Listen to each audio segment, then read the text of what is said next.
Halo Kultivator Junior. Selamat datang di dunia novel. Ini merupakan spoiler alur cerita dari Everlasting Dragon Emperor. Selamat menyaksikan. Bab 1581 Raja Dharma dari Pemujaan Roh Jahat. Mereka tidak memenuhi syarat untuk bersaing memperebutkan tentara kekaisaran, tetapi sekarang setelah orang suci itu pergi, burung Phoenix ini tidak boleh dilewatkan. Uhuh. Satu demi satu sosok bergegas menuju burung Phoenix di dinding. Pergi, cari kematian. Bunuh. Raungan terdengar satu demi satu, dan segala macam sinar cahaya yang indah meletus, penuh dengan niat membunuh yang mengerikan.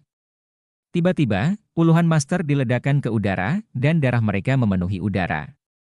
Di antara mereka, Moyang adalah yang paling menakutkan. Begitu dia mengambil tindakan, langit dipenuhi api iblis hitam, yang lain menempel padanya dan langsung terbakar dan berubah menjadi abu. Ada juga beberapa semi suci dari sekte racun keinginan dan sekte Tianshan, yang juga sangat menakutkan dengan lambaian tangan. Satu persatu orang kuat terbunuh. Mereka yang tercepat dan bergegas menuju Phoenix.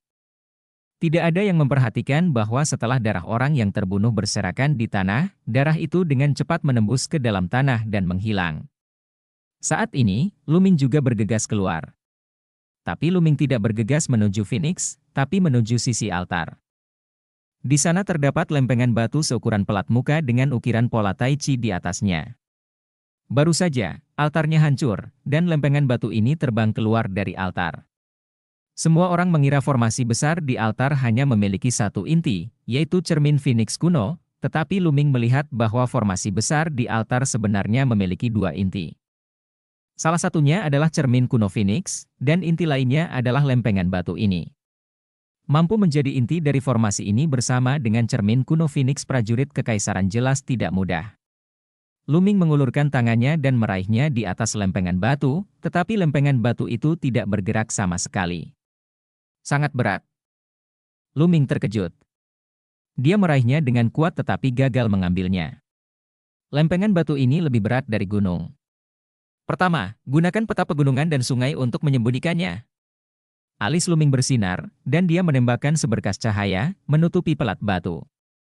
Pelat batu tersebut berhasil dimasukkan ke dalam peta pegunungan dan sungai. Pada saat ini, Luming tiba-tiba merasakan datangnya krisis yang mengerikan. Perasaan krisis ini membuat Luming merasa seperti sedang jatuh ke dalam jurang yang dalam. Tidak, itu berbahaya. Tanpa berpikir panjang, Luming melangkah maju dan mundur dengan liar. Pada saat yang sama, Moyang, yang sedang bergegas menuju Phoenix, wajahnya berubah dengan liar, dan dia tiba-tiba berbalik dan mundur dengan liar ke belakang. Semua orang jenius mempunyai indera spiritual yang sangat tajam, dan seringkali dapat merasakan krisis yang tiba-tiba, sehingga dapat bertahan dari banyak kesulitan dan mencapai puncak. Luming adalah orang seperti itu, dan Moyang, tidak diragukan lagi, juga orang seperti itu. Saat kedua pria itu mundur dengan liar, gumpalan asap hitam memenuhi altar, dan asap hitam ini menjerat sekelompok prajurit satu demi satu. "Ah, apa-apaan ini?" teriak seseorang dengan ngeri. Terjadilah pemandangan yang mengerikan, jenazah orang-orang yang terjerat asap hitam dengan cepat menyusut dan berubah menjadi mumi. Rasanya seperti ditelan oleh kekuatan melahap Luming. "Ah, keluar dari sini!" Yang lain berteriak ngeri dan ingin mundur, tapi sudah terlambat. Semua orang yang terjerat asap hitam berubah menjadi mumi. Hancurkan! Hanya beberapa Half-Saint yang bisa melawan. Mereka mengorbankan prajurit suci mereka dan menyerang dengan seluruh kekuatan mereka, menyebarkan gumpalan asap hitam. Tapi setelah asap hitam tersebar, ia berkumpul kembali, dan semua asap hitam mengalir ke arah satu orang. Orang itu adalah semi suci dari sekte Tianshan yang telah berpartisipasi dalam pengepungan dan pembunuhan Luming. Semua asap hitam berkumpul, dan kekuatannya meningkat pesat. Tak ada gunanya bagi setengah suci untuk menggunakan senjata suci untuk melindungi tubuhnya. Dia terjerat dalam asap hitam. Asap hitam, seperti ular kecil, masuk ke dalam setengah biksu itu menjerit putus asa, dan kemudian, seperti yang lain, berubah menjadi mumi. "Percepat!" Beberapa orang setengah suci yang melarikan diri begitu ketakutan sehingga mereka berteriak dan mundur dengan cepat. Yang lain juga sangat ketakutan dan mundur menuju bagian belakang. Luming, Tianzui, dan Sue Ningxin berbaur dalam kerumunan dan mundur menuju lorong. Namun ketika mereka mendekati lorong tersebut, dinding di sisi kiri dan kanan meledak, dan sosok-sosok muncul, mengelilingi pintu masuk lorong tersebut. Orang-orang ini semuanya terbungkus jubah hitam, dengan hanya sepasang mata dingin yang terlihat. Bunuh! Begitu orang-orang ini muncul, mereka pergi membunuh Luming dan yang lainnya tanpa mengucapkan sepatah kata pun. Semua orang kaget, mereka tidak menyangka ada orang yang bersembunyi di dinding kiri dan kanan. Setelah mencapai ranah Kaisar bela diri, tidak terlalu sulit untuk membuat lubang besar di dinding, menghaluskan lubang tersebut, atau bahkan mengembalikannya ke keadaan semula, selama Anda menguasai domain bumi atau domain pegunungan. Tapi semua orang di tempat kejadian terganggu oleh tentara kekaisaran dan burung Phoenix, mereka tertangkap basah dan sejumlah besar orang kuat terbunuh dalam sekejap. Memanggil. Memanggil. Cahaya pedang menyala, darah berceceran di mana-mana, dan sosok-sosok berjatuhan satu persatu. Setengah orang suci, begitu banyak orang setengah suci. Seseorang berteriak ketakutan. Di antara orang-orang berjubah hitam ini, setidaknya ada 7 atau 8 orang semi suci yang kuat. Cahaya pedang menyala, tak terhentikan. Hal yang paling mencengangkan adalah ada beberapa pria berjubah hitam berdiri di samping tanpa melakukan tindakan apapun, namun aura yang terpancar dari mereka sangatlah mencengangkan. Itu Sheng Wei. Orang-orang berjubah hitam itu adalah orang-orang kuat di alam suci. Siapa kamu? Kamu berani membunuhku, anggota dari sekte Tianshan? Seorang semi suci dari sekte Tianshan meraung, tapi yang menyambutnya adalah cahaya pedang yang menakutkan. Uhu. Uhu. Uhu. Orang-orang berjubah hitam dari alam suci tidak menyerang mereka, tetapi melintasi mereka dan muncul di depan altar yang hancur. Mereka membungkuk dan bersujud, dan berkata serempak, "Selamat datang Raja Dharma untuk kembali ke dunia. Daging dan darah, aku ingin daging dan darah." Sebuah suara kering dan jelek datang dari bawah altar, yang membuat orang merasa menyeramkan ketika mendengarnya. Raja Dharma. Luming terkejut. Orang-orang ini berasal dari sekte roh jahat. Pikiran Luming berpacu. Dia akhirnya tahu apa yang terjadi di sini. Di sini, Raja Dharma dari sekte roh jahat sebenarnya sedang ditekan, formasi besar sebelumnya dengan disformasi Tai Chi dan cermin kuno Phoenix sebagai intinya semuanya bertujuan untuk menekan Raja Dharma dari sekte roh jahat. Tetapi sekte roh jahat ingin menyelamatkan Raja Dharma dari sekte roh jahat, jadi mereka memasuki dataran Tianfeng, melukai parah burung Dewa Phoenix, dan kemudian memakukan burung Dewa Phoenix ke dinding, menggunakan darah Phoenix yang penuh kebencian untuk menghancurkannya. Pembentukan. Oleh karena itu, selama lebih dari setengah bulan yang lalu, saya dapat mendengar tangisan burung Phoenix dari waktu ke waktu, penuh dengan keengganan dan keputusasaan, sehingga menarik banyak ahli. Pada saat 8 ahli Saint Real memasuki tempat ini, kekuatan formasi sudah sangat lemah untuk bersaing memperebutkan cermin kuno Phoenix. 8 ahli Saint Realm secara paksa menerobos formasi di sini, menghancurkan altar, dan membiarkan pelarian cermin-cermin kuno Phoenix sama saja dengan memberikan bantuan besar kepada sekte roh jahat. Sekarang, Raja Dharma dari kultus roh jahat akan meninggalkan pengasingan. Raja Dharma, ayo bantu kamu menghancurkan formasi terakhir dulu. Seorang suci berjubah hitam berteriak, dan segera, beberapa orang suci berjubah hitam mulai bergabung dan membombardir tanah di bawah altar. Ada formasi lain di sana, tetapi formasi itu tidak terlalu kuat dan runtuh karena pemboman beberapa orang suci. Kakak senior, kakak perempuan, ambil jalan di atas. Luming berteriak. Mereka bertiga bergegas menuju lorong di atas kepala mereka yang ditembus oleh cermin kuno Phoenix. Jika mereka menunggu Raja Dharma kultus roh jahat atau beberapa orang suci dibebaskan, mereka semua akan mati. Bab 1582 Raja Dharma adalah kelahiran. Mereka bertiga mengambil kendali atas prajurit suci dan meledakkan beberapa pria berjubah hitam ke langit. Yang lain memiliki pemikiran yang sama dengan Luming dan yang lainnya, dan bergegas menuju lorong di atas kepala mereka. Setidaknya ratusan orang bergegas menuju jalan di atas kepala mereka, dan beberapa orang bergegas menuju jalan yang mereka masuki sebelumnya. Bunuh! Orang-orang berjubah hitam itu berburu dengan keras, meninggalkan sejumlah besar mayat di gua bawah tanah. Namun, kali ini banyak orang yang masuk ke sini, meski banyak orang terbunuh, masih ada ratusan orang yang menyerbu ke arah kedua lorong tersebut. Ledakan. Saat ini, gua bawah tanah bergetar hebat. Formasinya rusak, puing-puing beterbangan, dan sebuah gua gelap muncul di bawah. Dari dalam gua, seorang lelaki tua dengan tubuh seperti kerangka melayang keluar. Daging, daging, suara serak lelaki tua mirip kerangka itu terdengar, lalu dia bergegas menuju mayat-mayat yang terbunuh. Gumpalan asap hitam menyebar dari tubuh lelaki tua itu dan menyelimuti mayat-mayat itu. Tiba-tiba, mayat-mayat itu menyusut dengan cepat, bahkan darah yang tertinggal di tanah pun terserap oleh kabut hitam. Tubuh lelaki tua yang mirip kerangka itu juga menjadi lebih montok dan sedikit lebih berkilau. Haha, aku, Raja Dharma pemakan jiwa, akhirnya keluar. Orang tua itu tertawa, matanya dipenuhi darah yang mencengangkan. Selamat datang di Raja Dharma untuk kembali ke dunia. Beberapa orang suci berjubah hitam membungkuk dan memberi hormat. Ya, kalian baik-baik saja. Raja Dharma pemakan jiwa mengangguk, lalu melihat ke bagian di atas dan berkata, aku membutuhkan lebih banyak daging dan darah, bunuh. Setelah mengatakan ini, Raja Dharma pemakan jiwa naik ke dalam langit dan menuju ke lorong atas. Setelah mengejarnya, beberapa orang suci juga bergegas keluar. Pada saat ini, Luming dan yang lainnya sudah bergegas keluar dari lorong. Begitu dia bergegas keluar dari lorong, dia menemukan bahwa semua tornado yang mengelilinginya telah menghilang. Bahkan tornado di dataran Tianfeng pun lenyap, dan dataran Tianfeng berubah menjadi dataran biasa. Ledakan! Ledakan! Jauh di langit, suara gemuruh terus berlanjut, dan gas beracun serta cahaya suci memenuhi ruang antara langit dan bumi. Pada saat yang sama, teriakan burung Phoenix terdengar. 8 ahli Sentrealm bertarung di langit untuk bersaing memperebutkan cermin kuno Phoenix. Tidak, lebih dari 8 orang.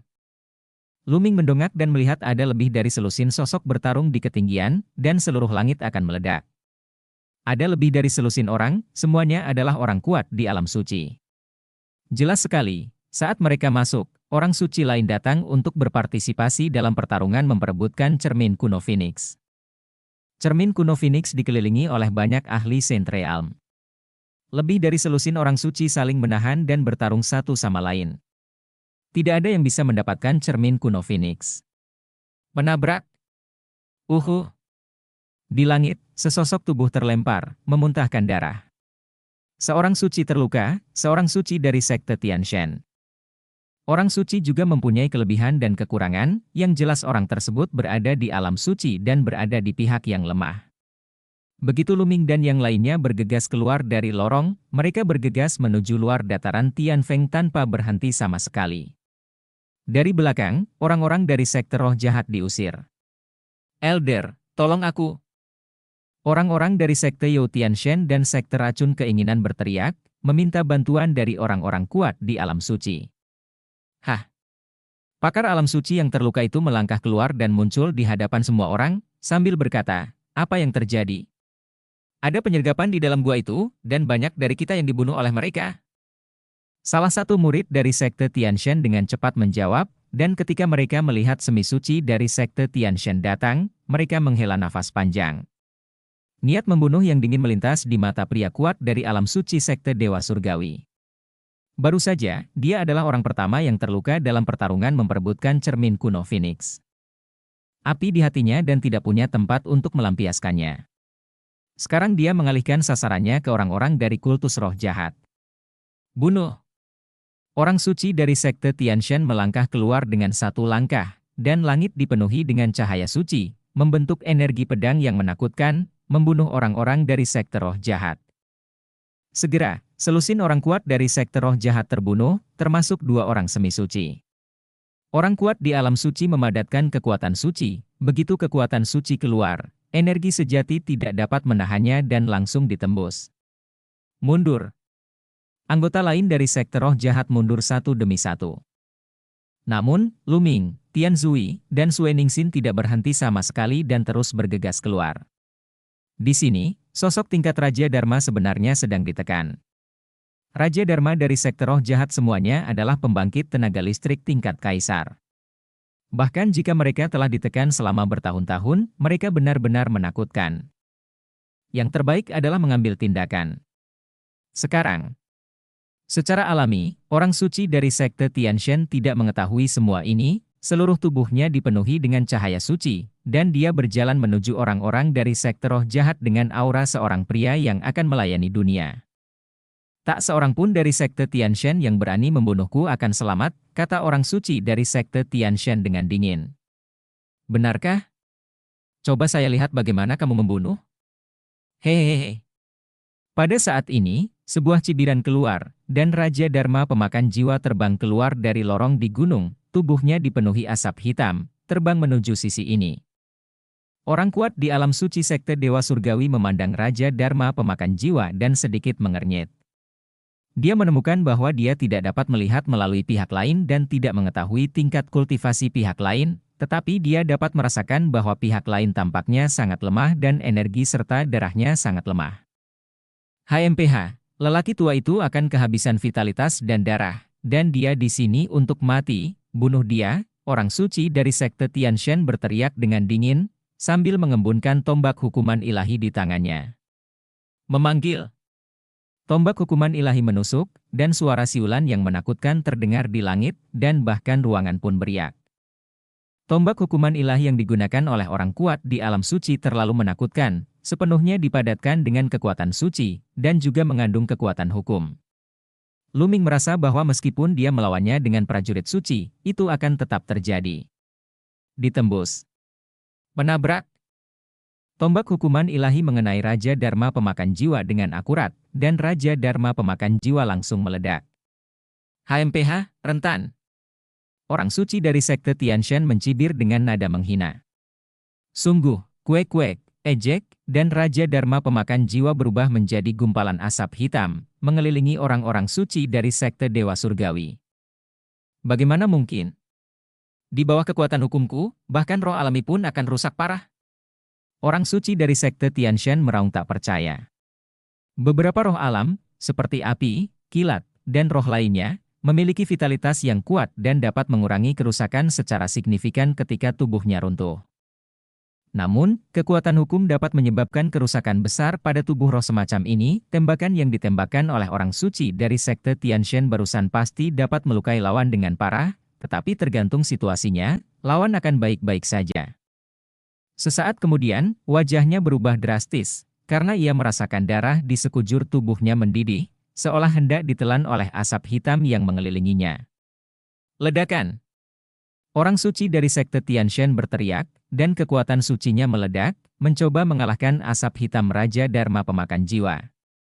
Tapi tidak ada gunanya sama sekali, asap hitam menghilang dan mengembun menjadi ular kecil lagi, menggali tubuh orang suci dari sekte Tianshan. Ini adalah teknik melahap jiwa. Siapa kamu? Orang suci dari sekte Tianshan berteriak ngeri. Hehe, saya punya pengalaman. Saya tahu seni melahap jiwa. Saya adalah Raja Dharma dari jiwa yang memangsa. Tawa dingin datang dari asap hitam. Raja Dharma pemakan jiwa? Anda adalah Raja Dharma pemakan jiwa dari agama roh jahat? Murid orang suci dari sekte Dewa Surgawi melebar tajam, memperlihatkan ekspresi kengerian yang ekstrim. Bab 1583 Kejatuhan Orang Suci. Raja Dharma dari sekte roh jahat semuanya adalah ahli tingkat kaisar. Sebenarnya ada Raja Dharma dari sekte roh jahat di sini. Pof. Pada saat ini, Raja Dharma pemakan jiwa mendapatkan kembali wujudnya, dan telapak tangannya seperti pisau, menembus. Orang suci dari sekte Dewa Surgawi sangat terkejut hingga dia lupa mundur, dan jantungnya langsung tertusuk oleh telapak tangan Raja Dharma pemakan jiwa. Kekuatan mengerikan dari sekte pemakan roh dengan panik melahap darah orang suci. Sekte Dewa Surgawi. Tidak. Orang suci dari sekte Tianshan berjuang keras, tetapi tidak berhasil. Kekuatan mengerikan dari Raja Dharma pemakan jiwa mengalir ke dalam tubuhnya dan meledak, dan hati sucinya langsung hancur. Orang suci dari sekte Tianshan, mati. Seorang suci terbunuh begitu saja. Ini adalah alasan mengapa Raja Dharma pemakan jiwa telah ditekan selama bertahun-tahun dan kekuatannya sangat lemah.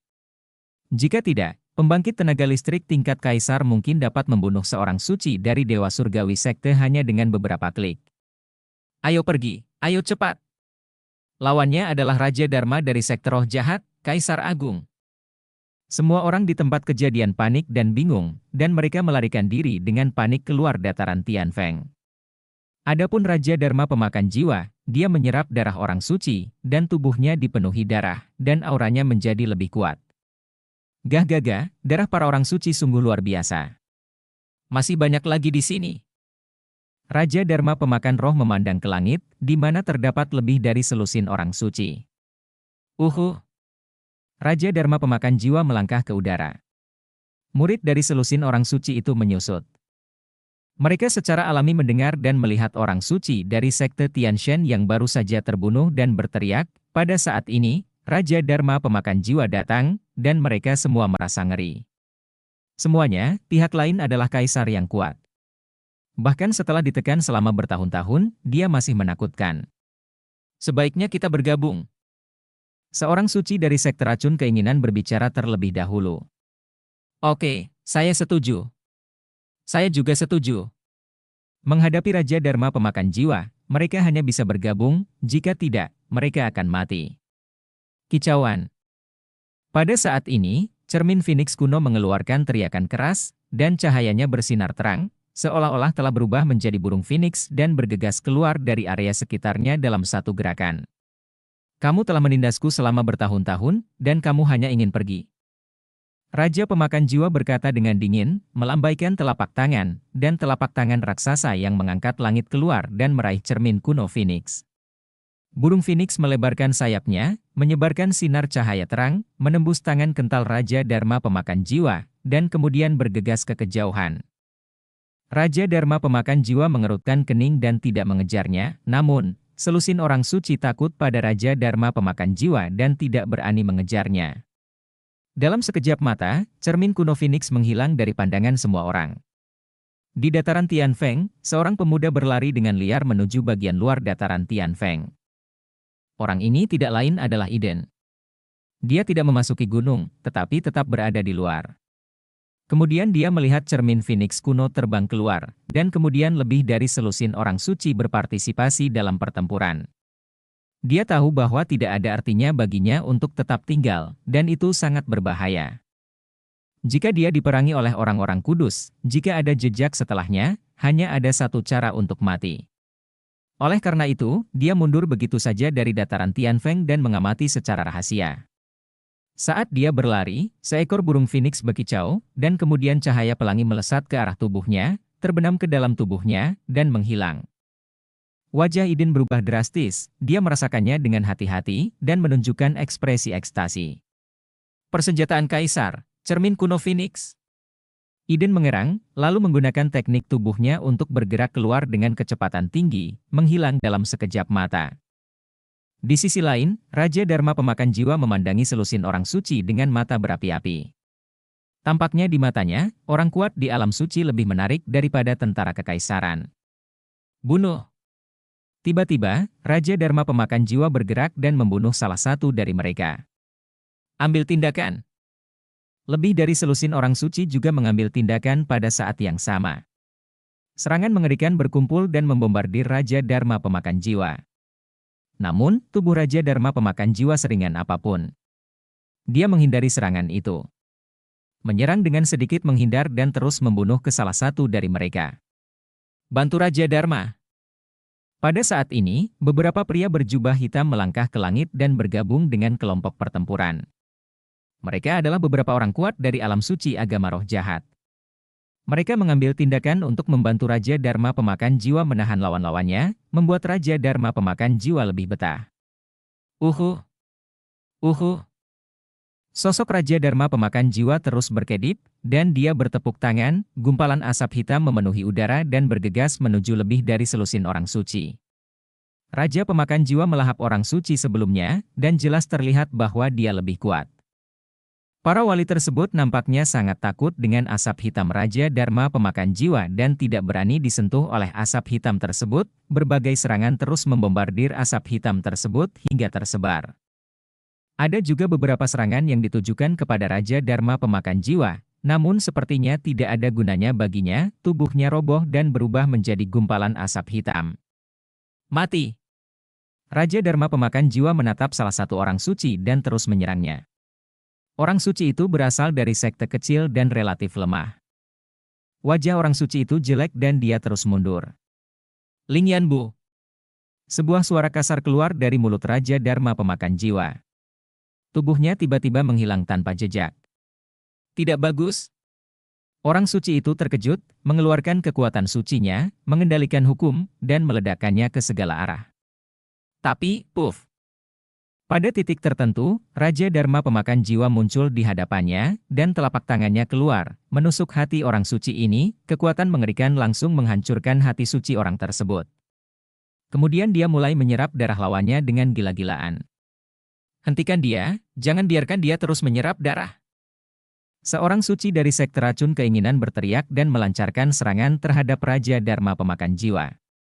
Orang suci lainnya juga mengambil tindakan untuk menyerang Raja Dharma pemakan jiwa. Raja Dharma pemakan jiwa telah ditekan selama bertahun-tahun dan memiliki ki dan darah yang rendah, sehingga kekuatannya juga sangat rendah. Namun jika lawan menyerap darahnya, kekuatannya bisa meroket.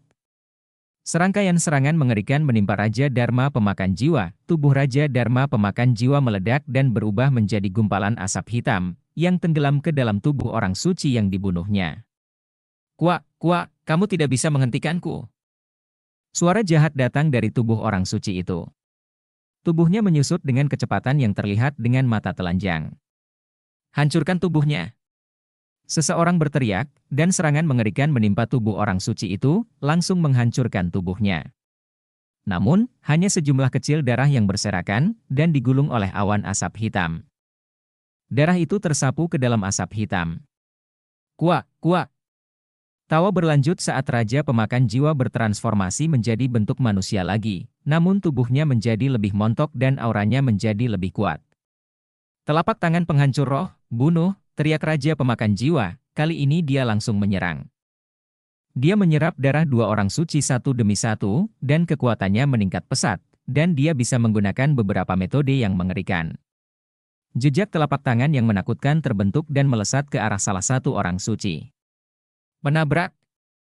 Orang suci itu meledak dan membombardir cetakan telapak tangan itu, tetapi akibatnya tubuh orang suci itu bergetar hebat dan dia memuntahkan darah dan mundur. Wus. Raja Dharma pemakan jiwa menembakkan lebih dari selusin telapak tangan secara berurutan, selusin cetakan telapak tangan yang menakutkan terbentuk, menutupi langit dan matahari, dan masing-masing menyerang selusin orang suci. Lebih dari selusin orang suci meraung, menyerang, dan melawan, tetapi pada akhirnya, mereka semua mundur setelah dipukul dan muntah darah. Prajurit tingkat kaisar terlalu kuat dan memiliki kekuatan tak terbatas selama mereka mendapatkan kembali kekuatan, mereka bukanlah sesuatu yang bisa dilawan oleh orang suci biasa ini. Bab 1584 Kaisar Perang Suci. Pada saat yang sama, beberapa orang suci lainnya dari sekte roh jahat juga bergabung untuk menyerang dan menargetkan satu orang. Menabrak. Pria itu baru saja memblokir serangan Raja Dharma pemakan jiwa, dan kemudian menghadapi serangan gabungan dari beberapa orang suci lainnya, dia tidak dapat menahannya sama sekali, dia berteriak, tubuhnya terkoyak, dan dia jatuh di tempat. Mesin cakar Raja pemakan jiwa mengambil kesempatan itu untuk berubah menjadi bola asap hitam dan menyerap seluruh darah pria itu. Tidak bagus. Wajah orang suci lainnya berubah dengan liar. Kekuatan Raja Dharma pemakan jiwa sudah cukup luar biasa, tetapi sekarang dia telah menyerap darah orang suci, kekuatannya pasti lebih menakutkan. Ayo pergi. Selusin orang suci itu tidak berani melawan, jadi mereka berbalik dan lari. Mereka berasal dari sekte yang berbeda dan berselisih satu sama lain. Pada saat kritis dalam hidup dan mati ini, mereka semua ingin melarikan diri dan membiarkan orang lain melawan. Kuak, jika kamu mencoba melarikan diri, kalian semua akan mati. Raja Dharma pemakan jiwa mencibir, memimpin beberapa orang suci dari sekte roh jahat untuk mengejar orang-orang suci. Orang suci dikalahkan, lari. Di bawah, ada beberapa orang yang menonton. Mereka awalnya berpikir bahwa lebih dari selusin orang suci akan mampu menekan pihak lain jika mereka bergabung.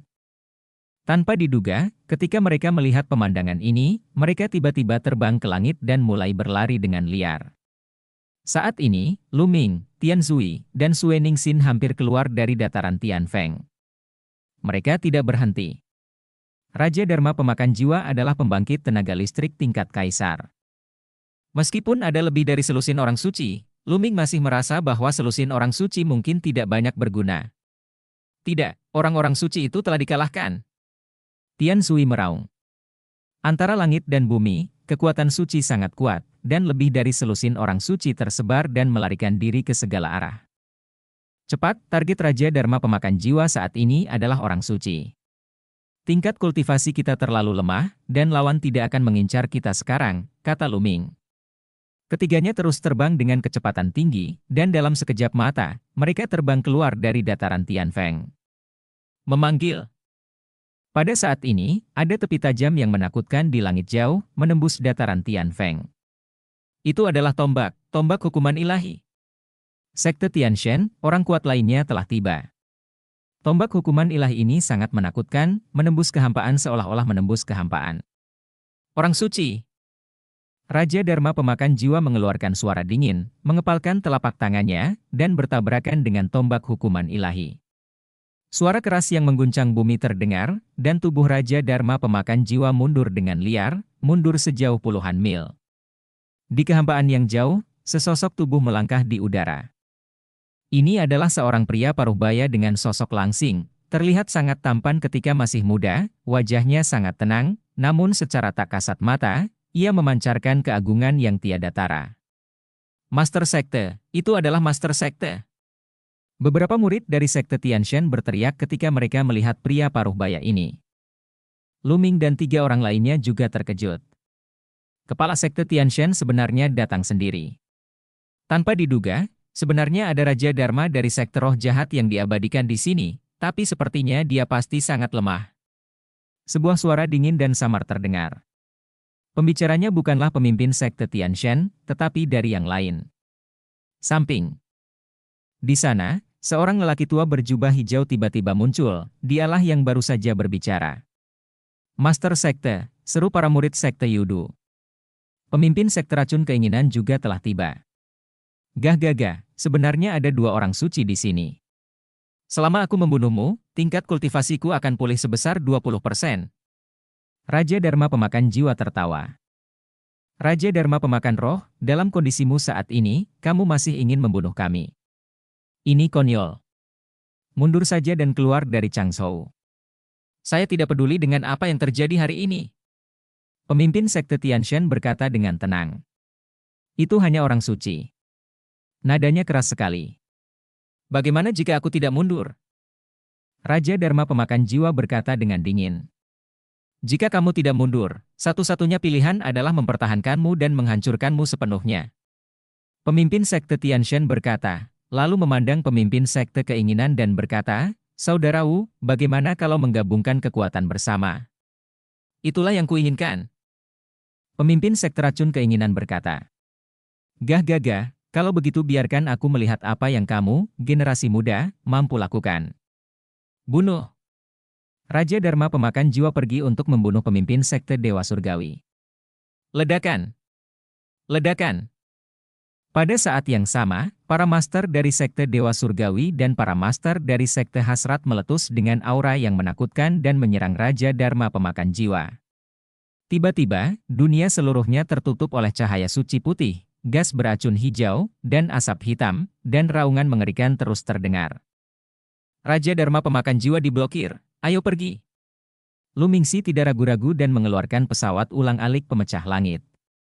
Mereka bertiga melangkah ke pesawat ulang-alik pemecah langit, membuka pesawat ulang-alik dan terbang di udara. Dalam sekejap mata, mereka menghilang di sini. Kecepatan pesawat ulang-alik pemecah udara sangat cepat, tetapi butuh beberapa menit sebelum getaran mengerikan di dataran Tianfeng tidak terdengar sama sekali. Yah, aku sebenarnya menciptakan seorang kaisar yang hebat. Ini benar-benar berbahaya, kata Tian Zui dengan rasa takut yang masih ada. Sosok setingkat kaisar sungguh menakutkan. Changzhou hanya memiliki satu kaisar Chang selama bertahun-tahun, setelah kaisar Chang, tidak akan ada kaisar lagi. Aku ingin tahu apakah tuan dari Sekte Dewa Surgawi dan tuan dari Sekte Racun Keinginan dapat menghentikan Raja Dharma pemakan jiwa, pikir Sui Ning dalam hati. Pemujaan roh jahat dihancurkan 80.000 tahun yang lalu. Raja Dharma pemakan jiwa mungkin ditindas oleh orang kuat yang juga Kaisar Agung 80.000 tahun yang lalu. Kaisar. Keduanya sulit untuk dikatakan orang suci, kata Luming. Namun, semua ini tidak ada hubungannya dengan mereka, dengan kekuatan mereka, tidak ada gunanya mengkhawatirkannya, dan mereka tidak dapat ikut campur sama sekali. Sulit bagi orang-orang kuat dan orang suci biasa untuk campur tangan, dan mereka akan dibunuh jika melakukannya. Aku ingin tahu bagaimana keadaan Xiao Qing. Aku belum pernah melihatnya sebelumnya. Luming sedikit khawatir. Dia mengeluarkan jimat transmisi suara giok dan bersiap untuk mengirim pesan ke Xian Yanqing. Namun, begitu Luming mengambil keluar dari jimat transmisi suara giok, dia menerima pesan dari Xian Yanqing Yin, bertanya bagaimana kabarnya. Penuh kekhawatiran. Karena Xian Yanqing mengiriminya pesan, itu berarti Xian Yanqing baik-baik saja, dan Luming menghela nafas lega. Kemudian Luming mengirim pesan kembali ke Xian Yanqing. Melalui jimat giok transmisi suara, Luming mengetahui bahwa Xian Yanqing sekarang berada di luar dataran Tianfeng, seorang suci datang dari sekte setan Tianyu, dan dia bersama orang suci ini. Luming menyesuaikan arahnya, dan pesawat ulang-alik yang menembus udara terbang menuju tempat Xian Yanqing berada dengan kecepatan tinggi, dan segera dia melihat Xian Yanqing. Keduanya mengobrol sebentar dan akhirnya mengucapkan selamat tinggal satu sama lain. Luming dan Tian Zui berangkat dengan pesawat luar angkasa lagi dan menuju lembah Dewa Naga. Dataran Tianfeng berada di sebelah barat Changzhou, dan lembah Dewa Naga di tenggara Changzhou, jaraknya sangat jauh, bahkan antar jemput pun akan memakan waktu lama. 7 hari kemudian, mereka mendarat di kota besar dan menanyakan kabar. Benar saja, rumor tentang dataran Tianfeng telah menyebar ke seluruh Changzhou. Luming dan yang lainnya mendengar banyak berita setelah sedikit penyelidikan. Di dataran Tianfeng, Raja Dharma pemakan jiwa dari sekte roh jahat kembali ke dunia, membunuh beberapa orang suci, dan akhirnya berperang melawan 2 pemimpin sekte dari sekte Tianshen dan sekte Yudu. Pertempuran itu sangat menggemparkan. Pada akhirnya, Raja pemakan jiwa terluka parah karena dia terlalu lemah untuk menandingi 2 orang suci. Dia melarikan diri dengan beberapa anteknya dari alam suci. Adapun anggota yang tersisa dari kultus roh jahat, mereka dibantai oleh orang suci lain yang hadir. Bersih. Meski begitu, masyarakat di berbagai sekte besar di Changzhou masih panik. Ada rumor bahwa kultus roh jahat akan bangkit kembali, dan dunia akan hancur lagi. Sekarang, orang kuat setingkat Raja Dharma telah keluar dari larangan tersebut. Setelah dia pulih di masa depan, bagaimana Changzhou bisa menghentikannya tanpa seorang kaisar yang hebat? Banyak orang hanya dapat menaruh harapan mereka pada wilayah di luar Changzhou, di mana tokoh setingkat kaisar akan mengambil tindakan untuk menghadapi sekte roh jahat. Setelah Luming dan yang lainnya menanyakan informasi tersebut, mereka terus menaiki pesawat luar angkasa yang memecahkan langit dan menuju lembah Dewa Naga. Ketika dia kembali ke tenggara Changzhou, Luming menyesuaikan kembali pesawatnya dan menuju Lujiabao. Luming berencana pergi ke Lujiabao terlebih dahulu, menetap di Fengling dan penduduk desa lainnya dari desa Fengjia di Lujiabao, dan membawa siang-siang kembali ke lembah Longshan. Bab 1585, Murid Penentang Surga. Segera, Lujiabao sudah terlihat, dan mereka bertiga turun dari pesawat ulang-alik. Setelah Luming menyingkirkan pesawat ulang-alik, mereka bertiga terbang menuju Lujiabao. Ini Tuan Lu. Orang-orang dari Lujiabao segera mengenali Luming dan menyambut Luming dan yang lainnya di Lujiabao. Adik laki-laki Luming sebenarnya menerima murid di sini. Saya ingin bertemu dengannya dulu. Tian Zui sangat penasaran, tidak hanya dia, tetapi juga Sue Ningxin. Mereka masih muda, pada usia ini merupakan masa emas untuk meningkatkan budidaya. Umumnya mereka tidak akan menerima murid, karena menerima murid akan mengalihkan perhatian mereka. Hanya ketika Anda mencapai usia tertentu, setelah tahun-tahun emas berkultivasi, Anda akan mempertimbangkan untuk menjadi murid. Dan Luming menerima seorang murid di usia yang begitu muda, dan murid yang diterimanya sungguh luar biasa. Ada juga sedikit harapan di mata Luming. Bakat siang-siang benar-benar menakjubkan, karena dia sudah setahun tidak melihatnya. Tingkat kultivasi apa yang harus dicapai siang-siang? Tuan Lu. Lu Senghao datang dari kejauhan. Tuan Lu, keduanya adalah kakak laki-laki dan perempuan senior saya. Luming memperkenalkan Tian Cui dan Sue Ningxin kepada Lu Senghao. Lu Senghao dengan cepat memberi hormat pada Tian Cui dan Sue Ningxin. Setelah itu, semua orang datang ke aula keluarga Lu. Setelah semua orang duduk, pelayan secara alami datang untuk menuangkan teh. Tuan Lu, di mana siang-siang? Lu Ming bertanya. Siang-siang sedang berlatih dalam pengasingan. Saya telah meminta Wan Jun untuk meneleponnya, kata Lu Senghao. Ya. Lu Ming mengangguk dan berkata, Tuan Lu, Lu Ming memiliki sesuatu untuk ditanyakan kepada Tuan Lu. Tuan, tolong beritahu saya, selama benteng keluarga Lu bisa melakukannya, saya pasti akan mati tanpa ampun, kata Lu Senghao. Kepala keluarga Lu serius, tapi itu bukan masalah besar. Saya punya beberapa teman yang ingin menetap di Lu Jiabao. Apakah itu mungkin? Kata Lu Ming. Tentu saja, saya tidak tahu ada berapa orang. Lu Senghao bertanya. Ratusan orang, keluar dan lihat. Setelah mengatakan itu, Lu Ming keluar dari aula dan datang ke halaman di luar aula. Lalu dia melambaikan tangannya dan Feng Ling serta semua penduduk desa-desa Feng Jia muncul di halaman. Begitu Feng Ling dan yang lainnya muncul, mereka melihat sekeliling. Feng Ling, kepala desa, ini aku. Lu Ming berkata sambil tersenyum. Apakah kamu? Kakak Lu? Feng Ling melebarkan matanya dan menatap Lu Ming dengan heran. Lu Ming awalnya santai, tetapi sekarang dia telah kembali ke penampilan aslinya. Feng Ling, kepala desa, dan yang lainnya secara alami tidak lagi mengenali Lu Ming. Ini aku. Lu Ming tersenyum dan berkata, kepala desa, ini sudah berada di Tenggara Changzhou. Bagaimana kalau kalian tinggal di sini mulai sekarang? Saudara Lu, biarkan semuanya terserah padamu, kepala desa.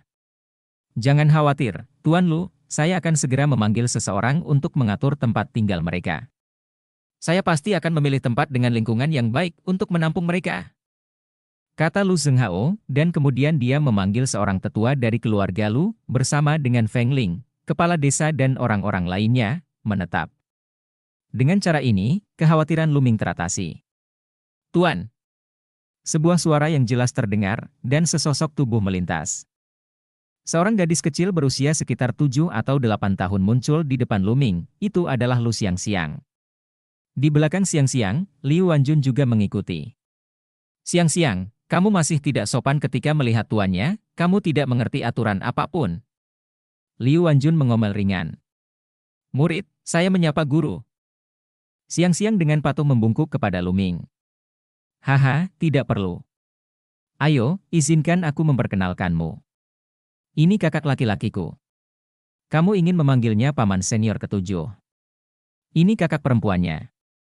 Kamu ingin memanggilnya bibi senior ke-8. Lu Ming menunjuk. Tian Sui dan Sue Ningxin saling memperkenalkan. Xiangxiang memberi penghormatan kepada paman senior ke-7 dan bibi senior ke-8.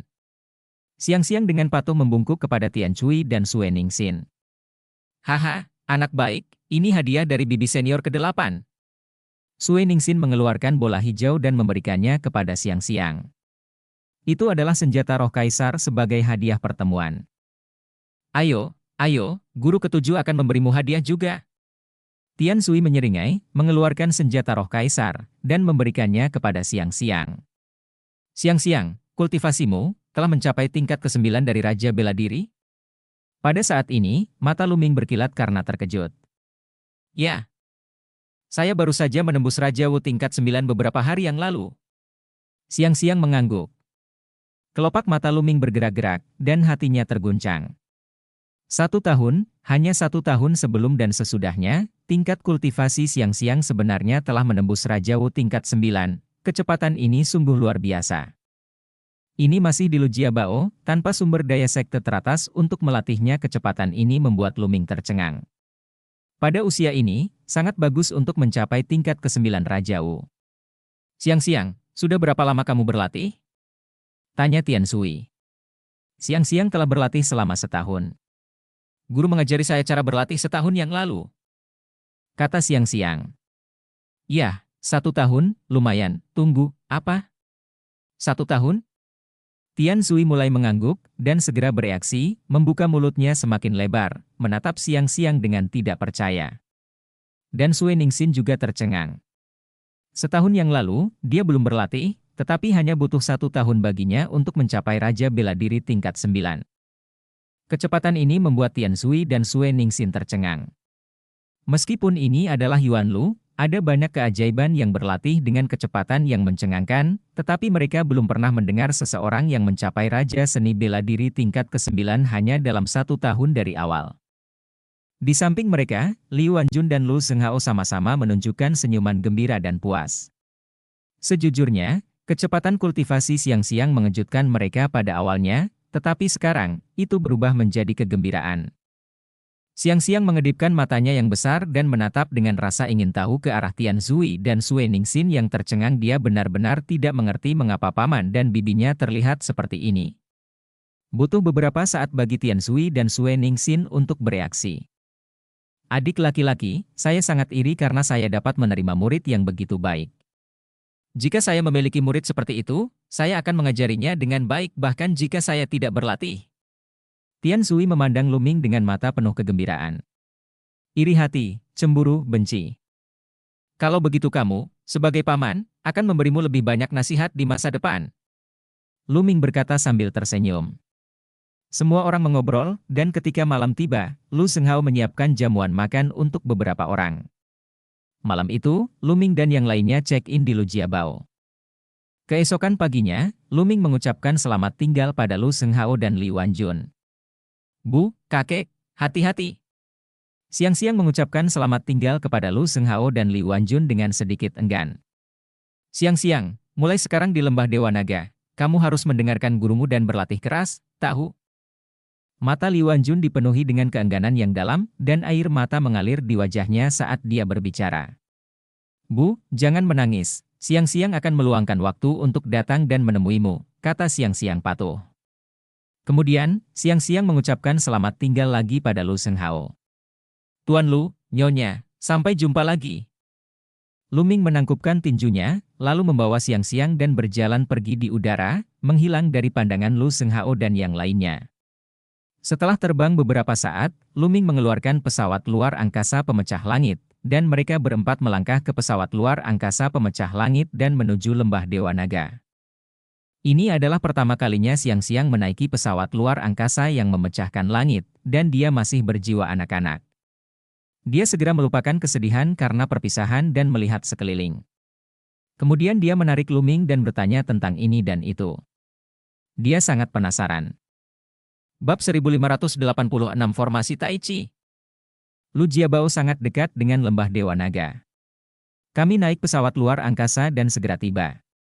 Mendekati Lembah Dewa Naga, semua orang turun dari pesawat luar angkasa, memasuki Lembah Dewa Naga melalui udara, dan berjalan menuju Lembah Yunlong. Siang-siang, apakah kamu kedinginan? Lu Ming menoleh untuk melihat siang-siang. Wajah gadis kecil itu memerah karena kedinginan. Ini tidak dingin. Siang-siang menggelengkan kepalanya, dan lapisan lampu hijau memenuhi tubuhnya untuk menahan udara dingin di luar. Di bawah, pegunungan yang tertutup salju lewat di bawah kaki semua orang, dan tak lama kemudian semua orang tiba di Lembah Yunlong. Ming datanglah ke guaku. Begitu Lu Ming dan yang lainnya memasuki Lembah Yunlong, suara penguasa Lembah Yunlong terdengar di telinga Lu Ming. Dengan ranah guru Lembah Yunlong, kesadaran spiritualnya mencakup seluruh Lembah Yunlong, sehingga tidak sulit untuk mengetahui bahwa mereka akan kembali. Kakak laki-laki, kakak perempuan, guru sedang mencari saya akan ke gua guru dulu, kata Lu Ming. Baiklah, kalau begitu adik junior, cepat pergi, ayo kita kembali ke gua dulu, pikir Sue Ning dalam hati. Lu Ming mengangguk, membawa wangian, dan menuju ke kedalaman Lembah Yunlong. Segera, Lu Ming datang ke gua Master Yunlong Gu. Yunlong Gu sedang duduk bersila di atas kasur di dalam gua. Murid Lu Ming, beri hormat kepada guru.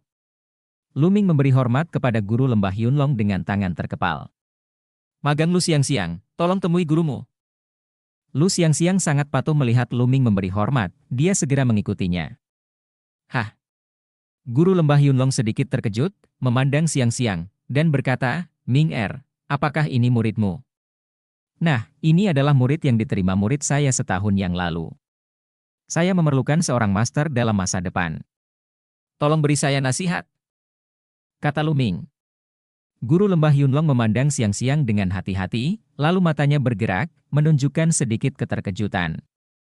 Kemudian, sepertinya ada kilatan cahaya di mata guru lembah Yunlong, dan dia menatap Xiangxiang dengan hati-hati. Semakin dia melihatnya, semakin kuat cahaya di mata guru Yunlong, dan akhirnya, sedikit keterkejutan muncul.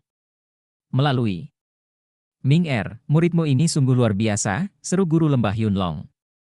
Hati Luming tergerak, dan dia tahu bahwa penguasa lembah Yunlong telah memperhatikan sifat luar biasa Xiangxiang. Gadis kecil, kemarilah dan biarkan guru melihatnya baik-baik. Guru lembah Yunlong berkata dengan lembut. Ya Tuan. Xiangxiang berjalan dengan patuh dan berjalan ke sisi guru lembah Yunlong. Hahaha, gadis yang bijaksana. Baiklah, gadis kecil, tuanmu mungkin tidak punya banyak waktu untuk membimbingmu. Mulai sekarang, tuan akan membimbingmu dalam kultivasimu. Yunlonggu menyentuh kepala kecil Xiangxiang dan tertawa. Terima kasih, guru. Luming juga sangat gembira di dalam hatinya. Tingkat kultivasi guru lembah Yunlong jauh lebih tinggi dan tak terduga daripada miliknya. Xiangxiang yang diajarkan olehnya jauh lebih baik daripada yang diajarkan olehnya. Yah, Ming Er, setelah pergi selama setahun, bagaimana kamu bisa menghilangkan pikiran membunuh yang ada di dalam jiwamu? Guru lembah Yunlong mengubah suaranya. Sudah beres.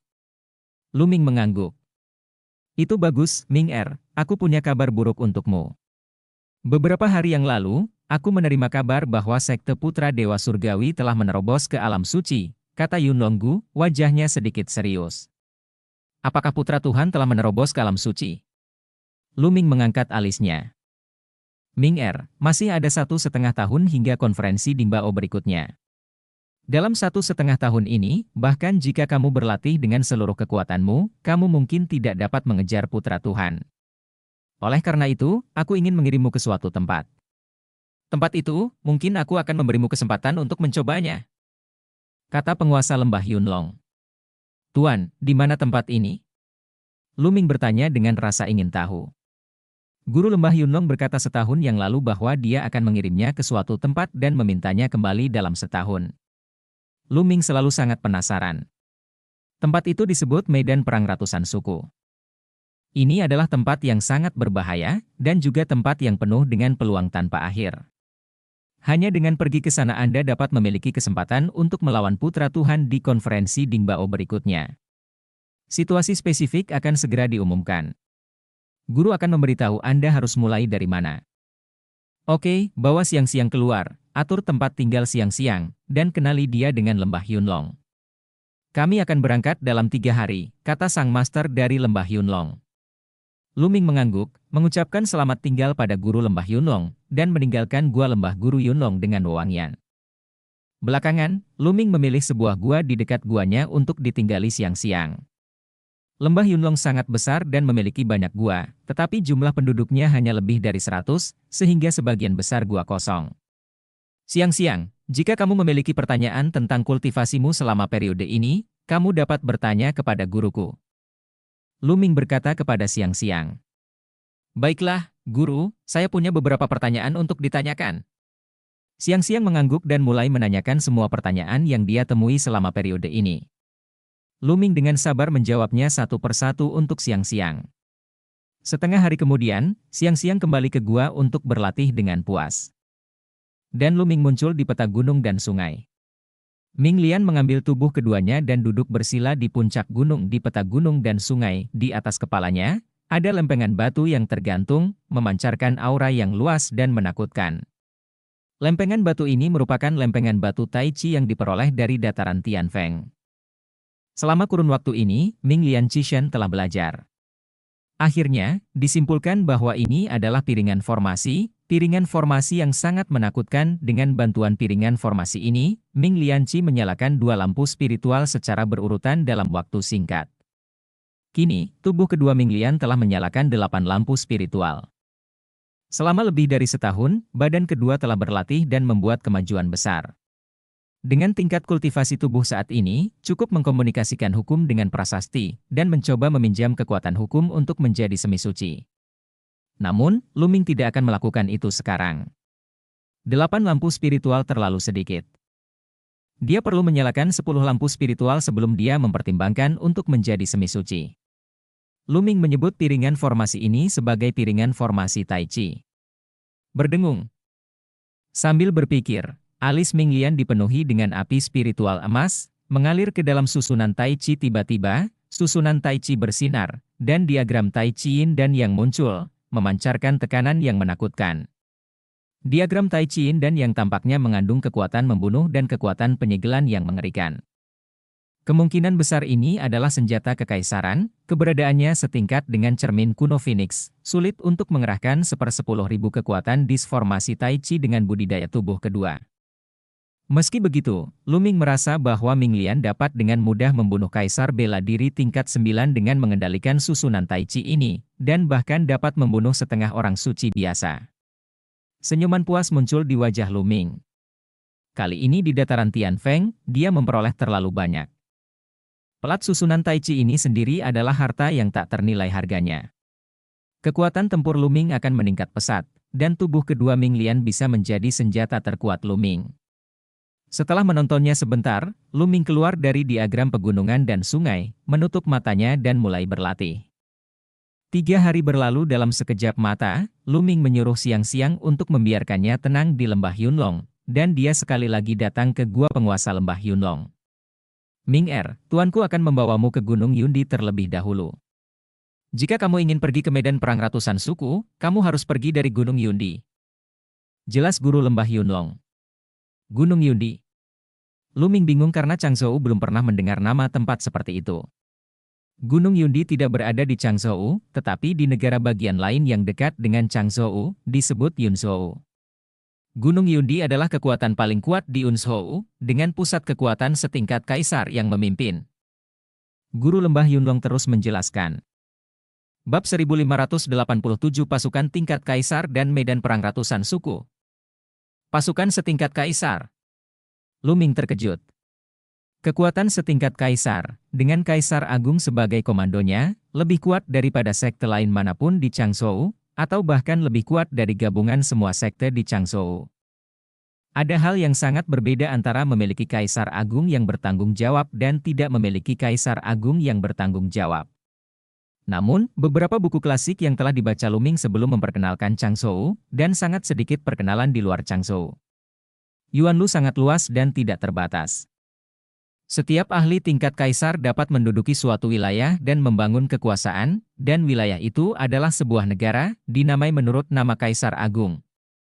Kaisar Agung Gunung Yundi, namanya Kaisar Yun, jadi wilayah tempat Kaisar Yun berada disebut Yunzhou. Changzhou kami berasal dari Kaisar Chang. Jika kaisar baru muncul di Changzhou di masa depan, namanya mungkin berubah. Guru lembah Yunlong menjelaskan. Seorang kaisar yang hebat dapat membangun sebuah negara. Lu Ming tidak bisa menahan kerinduannya. Changzhou, begitu luasnya, hanyalah wilayah yang diduduki Kaisar Chang. Tuan, ada berapa negara bagian besar di Yuanlu? Lu Ming bertanya dengan rasa ingin tahu. Guru lembah Yunlong menggelengkan kepalanya dan berkata, Yuanlu terlalu besar. Ada banyak negara bagian besar, dan saya tidak tahu. Ada banyak negara bagian besar. Lu Ming tercengang. Negara besar melambangkan seorang kaisar yang agung, apakah ada begitu banyak kaisar agung di Yuanlu?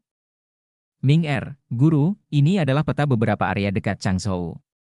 Anda harus memperhatikannya baik-baik di jalan. Jimat giok muncul di tangan guru lembah Yunlong, dan dia menyerahkannya kepada Lu Ming, lalu melambai tangannya dan memimpin Lu Ming melonjak ke langit dan muncul di luar lembah Dewa Naga kemudian dengan lambaian tangannya. Sebuah pesawat luar angkasa yang memecahkan langit muncul di langit.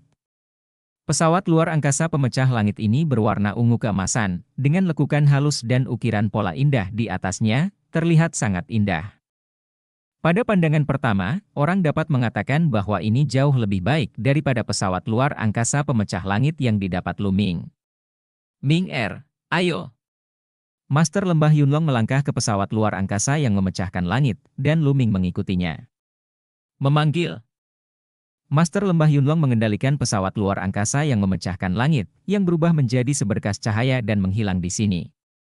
Kecepatan yang luar biasa. Lu Ming melihat keluar melalui kaca kristal. Pegunungan dan sungai di bawahnya lewat dalam sekejap mata. Kecepatannya sangat cepat, setidaknya puluhan kali lebih cepat daripada pesawat pemecah udaranya. Ini jelas merupakan pesawat ulang-alik terbaik. Luming melihatnya sebentar, lalu duduk bersila dan mengeluarkan jimat giok yang diberikan kepadanya oleh Master Lembah Yunlong untuk melihatnya. Dengan sapuan kesadaran spiritualnya, sebuah peta muncul di benak Luming. Peta ini dibagi menjadi beberapa wilayah, masing-masing wilayah adalah negara bagian besar, tercatat total ada puluhan negara bagian besar, semuanya merupakan negara bagian besar di dekat Changzhou. Changzhou berada di tenggara peta, dekat dengan laut tak berbatas, dan Yunzhou, tempat Gunung Yundi berada di barat laut Changzhou, di sebelah Changzhou. Itu.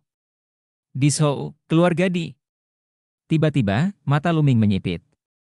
Di sebelah utara Changzhou, ada negara bagian besar lain di sebelah Changzhou yang disebut Dishou, yang ditandai bahwa Dishou dikuasai oleh keluarga Di. Mungkinkah di keluarga tempat Di Xian berada? Keluarga Di sebenarnya memiliki seorang kaisar agung yang memimpin. Luming sedikit mengernyit. Saya pernah melukai Kaisar Xian di benua Shenhuang. Saya khawatir orang ini tidak akan mudah menyerah. Saya akan mencari peluang untuk menyingkirkan orang ini di masa depan untuk menghindari masalah di masa depan. Luming berpikir dalam hati. Kemudian, Luming mencetak peta ini di hatinya dan berlatih dengan tenang. Pesawat ulang-alik pemecah udara Guru Lembah Yunlong begitu cepat sehingga hanya dalam 2 hari, ia melintasi seluruh Changzhou, memasuki Yunzhou, dan sampai ke sebuah gunung yang luas. Di sini, keduanya turun dari pesawat luar angkasa yang memecahkan langit. Sungguh gunung yang megah dan megah. Melihat gunung di depannya, Luming hanya bisa menghela nafas. Gunung Changshan memang cukup megah, namun dibandingkan dengan yang ada di depan Anda, masih terdapat celah yang besar. Apakah ini Gunung Yundi?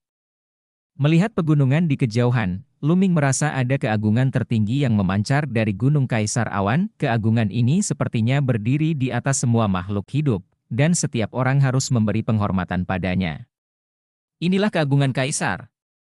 Di gunung ini, ada seorang Kaisar Agung yang tertidur. Penguasa Lembah Yunlong mengeluarkan jimat giok yang mengirimkan suara dan mengirim pesan. Segera, seorang lelaki tua berjubah putih datang dari Gunung Yundi.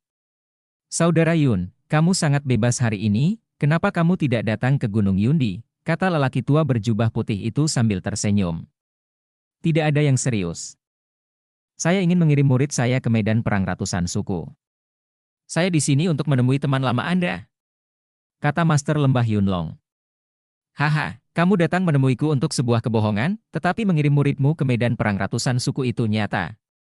Pria tua berjubah putih itu tertawa, menatap Luming, dan berkata, Saudara Yun, kamu tingkat kultivasi murid hanyalah seni bela diri. Bukankah agak rendah untuk mencapai puncak kaisar tingkat ke-6 dan memasuki medan perang ratusan suku? Di medan perang ratusan suku, ada bahaya di setiap langkah. Tidak masalah, hanya bahaya yang memiliki efek melemahkan, kata penguasa Lembah Yunlong.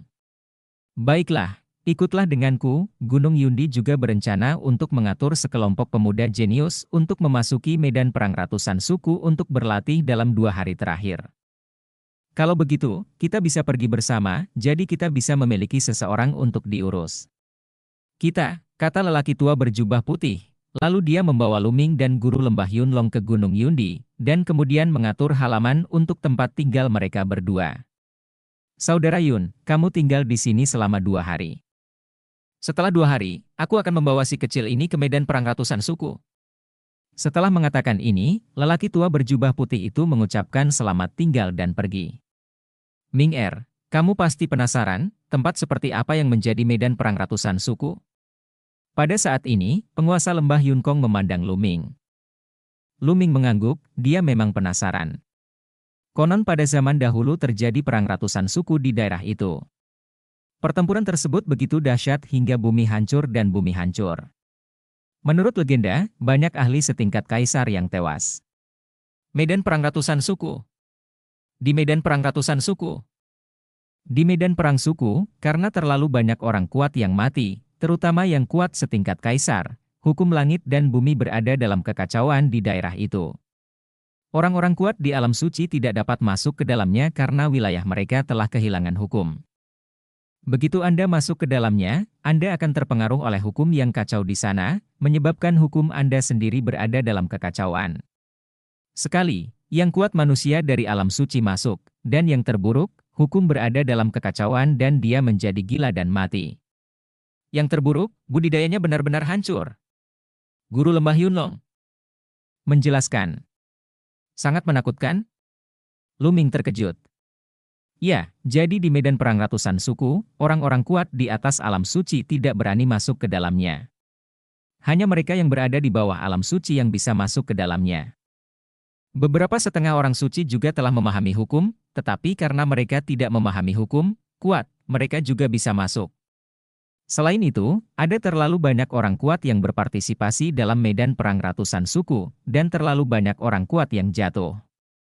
Ada banyak harta karun yang terkubur di wilayah itu.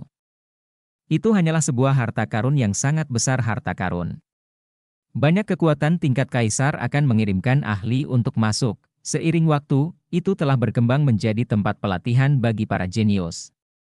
Hari ini telah menjadi pilihan pertama bagi para jenius dari semua kekuatan tingkat kaisar untuk mendapatkan pengalaman.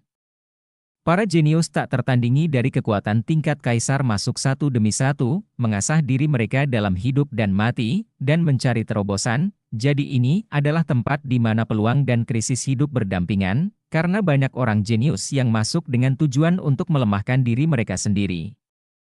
Jadi tidak ada perlu alasan untuk mengambil tindakan di sana. Selama seseorang berpikir Anda memiliki nilai temper, mereka akan menyerang Anda. Master Lembah Yunlong menjelaskan secara rinci. Setelah berbicara, dia menatap Luming dengan mata cerah dan berkata, Ming, beranikah kamu pergi ke tempat seperti ini? Bab 1588 memasuki medan perang ratusan suku. Kenapa kamu tidak berani? Itu yang kuinginkan. Mata Luming menunjukkan antisipasi dan keinginan kuat untuk bertarung. Di antara medan perang ratusan suku, ini sebenarnya adalah tempat di mana para jenius dari semua kekuatan tingkat kaisar mendapatkan pengalaman. Berapa banyak orang jenius yang akan berkumpul di sana. Luming merasa darah di tubuhnya mulai sedikit mendidih. Ini akan menarik. Tabrakan dengan para jenius lainnya akan memaksa Luming untuk bergerak maju dengan cepat.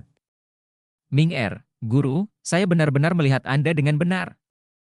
Guru Lembah Yunlong menunjukkan senyuman, tetapi saat berikutnya, senyumannya menghilang, dan dia berkata dengan wajah serius, praktisi, terutama orang-orang berbakat, ketika menghadapi kehidupan atau krisis kematian, mereka seringkali dapat mengembangkan potensi mereka, mematahkan belenggu, dan mencapai transendensi. Oleh karena itu, siapapun yang berani memasuki medan perang 100 klan adalah seorang jenius di antara para jenius. Ketangguhan mental dan kemampuan bertarung mereka sangat menakutkan, karena orang biasa tidak berani masuk. Di 100 klan, medan perang, pertempuran hidup dan mati, terlalu umum, jadi Ming kamu harus berhati-hati dan jangan menganggap enteng. Murid mengerti. Luming mengangguk. Baiklah, saya memiliki pengenalan tentang medan perang ratusan suku di sini. Coba lihat, ini mungkin bisa membantu Anda. Tuan Lembah Yunlong mengeluarkan jimat giok lainnya dan menyerahkannya kepada Luming. Kemudian mereka berdua kembali ke kamar masing-masing, dan Luming mengeluarkan jimat giok dan mulai menonton.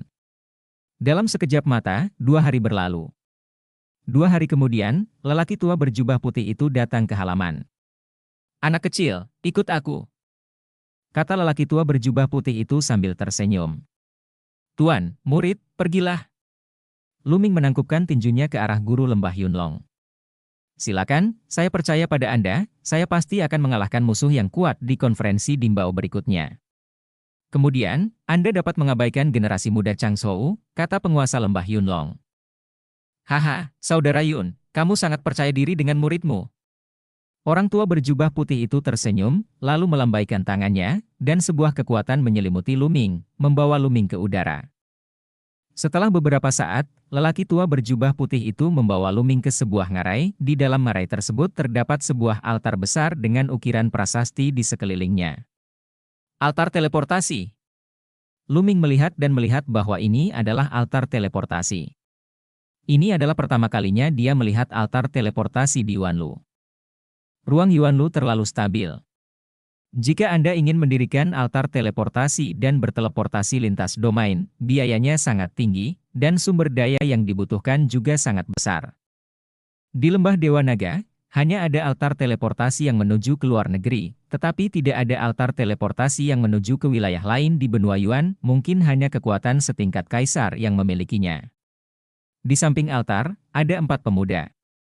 1 perempuan dan 3 laki-laki.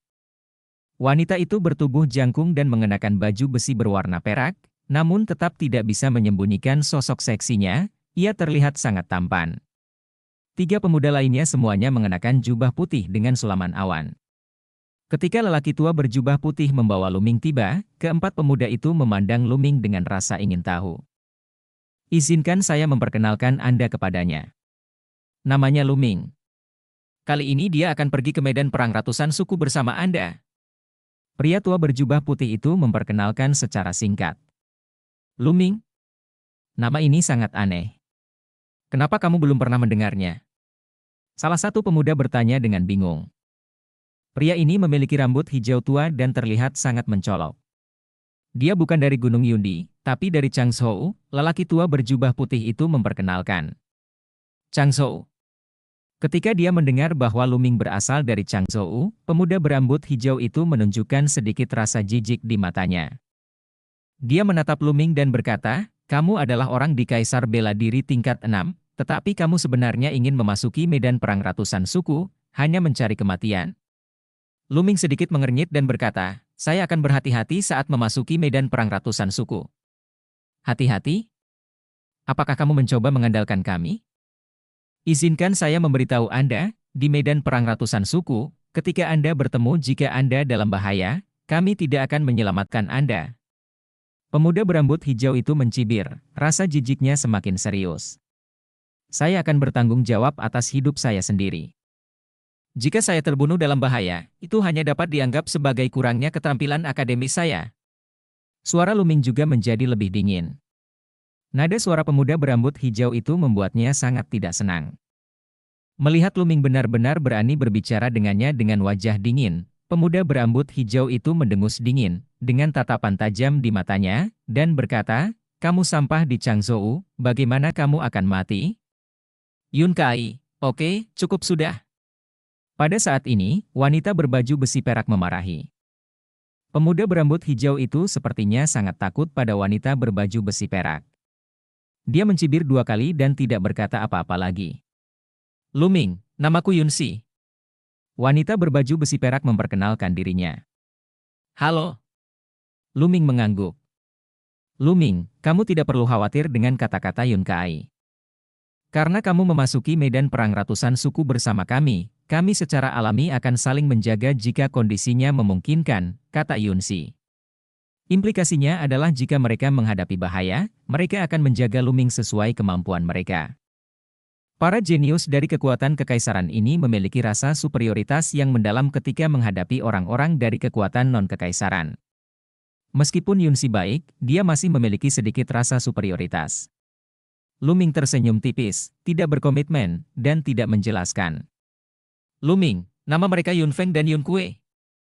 Kemudian, Yunsi memperkenalkan 2 pemuda lainnya kepada Luming. 2 pemuda lainnya mengangguk ringan ke arah Luming. Oke, sekarang kalian semua sudah saling kenal, ayo pergi, kata lelaki tua berjubah putih itu.